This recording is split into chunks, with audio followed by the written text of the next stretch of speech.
Tinutukan nga ng gusto ng mga fans ang mga kaganapan sa katatapos lang na ABS-CBN All-Star Games nitong 2019. Main event dito ang basketball kung saan naglaban ang team nila Vice Ganda at Bong Navarro ng It's Showtime at ang team nila Gerard Anderson at Daniel Padilla na Star Magic Warriors kung saan kabilang si Sanjo Marudo.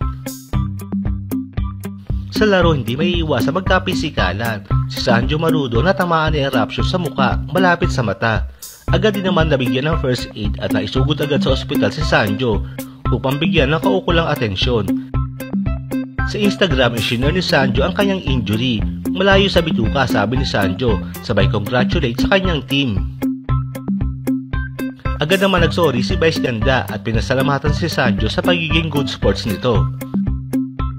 Nagpaabot din ng concern ang iba pang mga kaibigang artista ni Sanjo.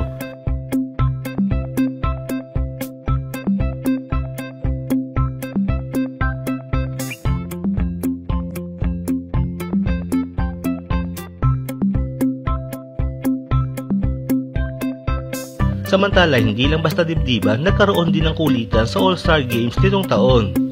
Sa volleyball, wagi ang team ni Kim Chiu laban sa team ni Julia Barreto.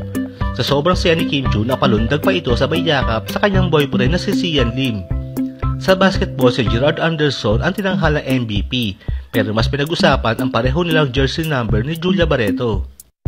Sa Instagram post, agad naman dumipensa ang ina ni Julia na si Marjorie Barreto na ang jersey number 3 ay gamit ni Julia mula pa noong high school varsity days. Ispati din ang suporta ni Catherine Bernardo kay Daniel Padilla. Marami naman natuwa sa kulitan nila Daniel at Vice Ganda sa court.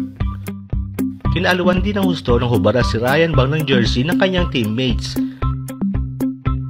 At pinakalagdala ng kasiyahan ay si Vice Ganda dahil sa mga sweet moments nilang dalawa ni Ayon Perez.